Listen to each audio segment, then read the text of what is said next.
Cette série-là, en fait, c'est le cadeau idéal, là. Ça fait rêver. Les images sont très belles, très léchées.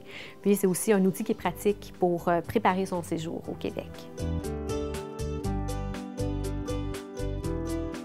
Ces livres-là sont d'une facture visuelle très dynamique, très punchée, avec des belles photos.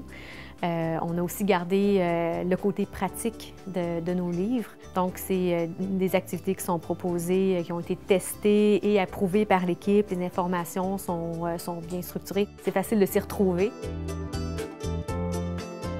Le premier ouvrage que je vais vous présenter, c'est Le meilleur du Québec, selon Ulysse.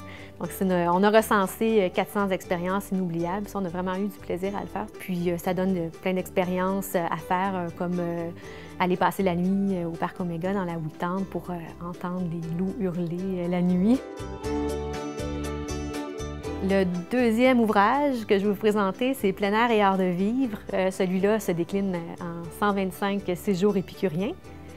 Puis sa particularité, c'est que pour chaque activité qu'on propose, on y associe un peu les bons coups pour profiter de la scène gastronomique et hôtelière de la région dans laquelle se déroule l'activité. Comme faire une balade à vélo sur la route des Cidres, par exemple. On va vous recenser les meilleurs établissements où arrêter en chemin, puis on va terminer ça par un restaurant gastronomique où s'arrêter à la fin du parcours.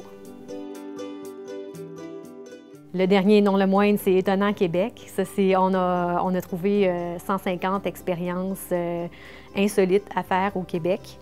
Donc, celui-là, c'est vraiment pour sortir des sentiers battus. On a recensé des lieux, des événements, des activités ou des expériences qui sont inusitées, comme par exemple faire un atelier d'entomophagie. Alors ça, vous allez apprendre à ce moment-là à identifier, récolter et cuisiner des insectes. J'espère que cette série de livres-là va vous inspirer à planifier vos excursions au Québec, puis à pouvoir profiter de ce que la province a à offrir de meilleur en toute saison.